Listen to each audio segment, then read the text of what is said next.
Hello সবাইকে, কেমন আছো তোমরা সবাই? আশা করছি ভালো আছো, আমিও ভালো আছি। আজকে ছিল মিঠাইয়ের জন্মদিন, তো আমরা সবাই মিলে চলে গিয়েছিলাম মিঠাইদের বাড়িতে। আর মিঠাইয়ের জন্মদিনের লং ভিডিও কিন্তু অলরেডি পোস্ট করা হয়ে গেছে আমার লং ভিডিওতে। তোমরা কিন্তু এই ভিডিওটা দেখার পর ওই ভিডিওটা অবশ্যই দেখে আসবে। তো এখানে যাওয়ার সাথে সাথেই তো আমাকে রাজনাথ জল দিয়ে দিয়েছে, আর ওইটাই খেয়ে নিলাম। আর বাইরে এসে তোমাদের সাথে গেটটা শেয়ার করে দিলাম। পুরো গেটটা তো রিবন আর বেলুন দিয়ে তো সাজিয়েছিল। তারপরে চলে এসেছিলাম কিন্তু এখানে কেক কাটার জায়গা। আর এখানে দেখো, কেকের ছুরিতে যে কেকটা লেগেছিল সেটাই তো চেটে চেটে খাচ্ছিল। আর কেক কাটার সময় তো আর একটা কাণ্ড হয়েছে, সেটা কিন্তু তোমরা লং ভিডিওতে দেখতে পাবে। ওখানে কেক কাটার পর সবাইকে কেক দিয়ে আমরা চলে এসেছিলাম একটু ফুচকা খেতে। এখানে ফুচকা স্টল, আইসক্রিমের স্টলও দিয়েছিল। তো আইসক্রিম আমি একটাই খেয়েছিলাম, আর তো খাইনি। আর এই দেখো, এখানে তো আমি তোমাদের ফুল লুকটা দেখিয়ে দিলাম। জুতোটা কিন্তু ওই জুতোটা পরে যায়নি, কারণ আমি পরে গিয়েছিলাম একটা বুট, আর সেই জন্য ওইটা বারবার পরা খোলা করছিলাম, তো ওই জন্য একটু অসুবিধা হচ্ছিল।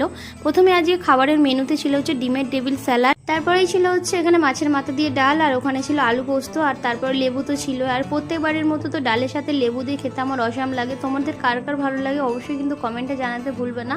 আর এই দানাগুলো না একটা সময় না প্রচণ্ড বিরক্ত করে, তো দানাটাকে সাইডে ফেলে খেয়ে নিলাম। তারপরেই চলে এলো হচ্ছে এখানে কাতলা মাছের কালিয়া, আর সবকটাই খাবার কিন্তু অসাম টেস্ট ছিল, খুব সুন্দর। তারপরেই চলে এসেছিল হচ্ছে চিকেন, তার আগে ছিল হচ্ছে পটল চিংড়ি। আমি যেহেতু পটল চিংড়ি খাবো না তাই নিইনি।